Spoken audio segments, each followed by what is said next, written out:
Okay, so we're on page 62, and it says the challenge section. So what's going on here? There's some teacher notes, blah, blah, blah, blah, blah. For adventurers, explore some or all of these skills with your teacher. Use the adventure warm-up on page 63 for each scale. Okay. Transpose from the book to these adventure keys. All right, so this is kind of getting into what I said on a previous page, but if you didn't see it, so far we've worked in like what we call C position or the C 5-finger scale. They call it 5-finger scale, I call it position, same thing. So we know our C position, we know our G, but they're saying, well, what if you try starting on D?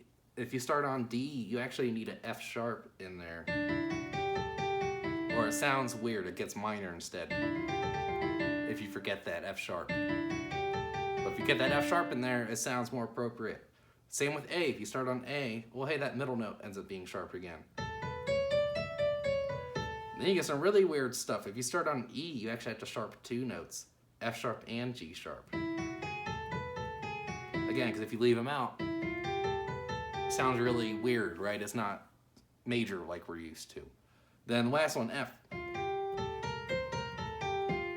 Also kind of a weird one. So they're just getting us used to some of these ideas that, hey, we could play on different parts of the keyboard and get basically like the same sound, right?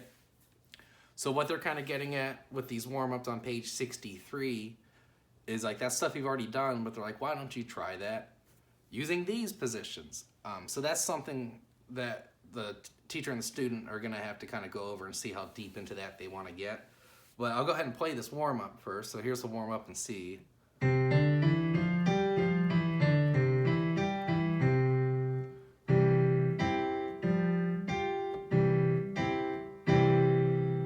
Now, if you look, the next one, warm up in G, is exactly the same thing. It's exactly the same. It just happens to be starting on G. Otherwise, we're doing the same hand motions and everything. You can almost blindfold yourself and just move your hands and just let them do their thing, and you'll get the same thing. So here it is in G.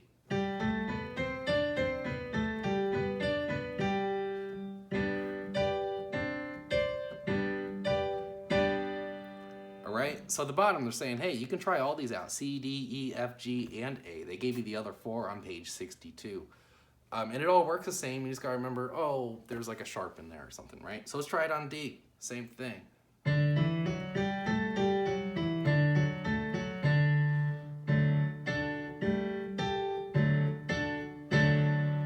Now, make no mistake, putting that sharp in there can really mess with us and make it a little more confusing. But if we're running the same fingers every time, we're all good. So I'll do one more. I'll go ahead and do the one in E. So it has 2 sharps, and that can be a little confusing. But I'm using the exact same fingers.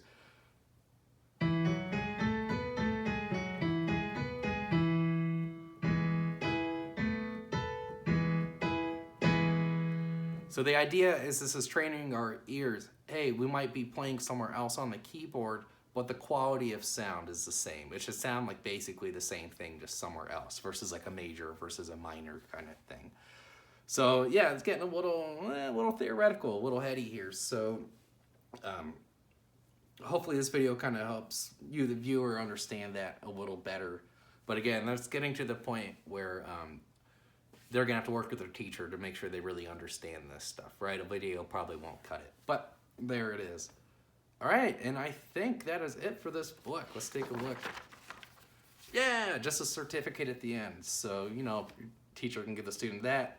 If they have their own book, we can fill it out, or we can make a copy and give it to them if they don't have the book. And that is it. So hopefully this stuff helped you out. I went through it all pretty quick, you know, so this wasn't supposed to be a full, complete, in-depth lesson on everything, more just kind of a refresher, something that you would watch after you already had a lesson on these songs to kind of remind you of some things.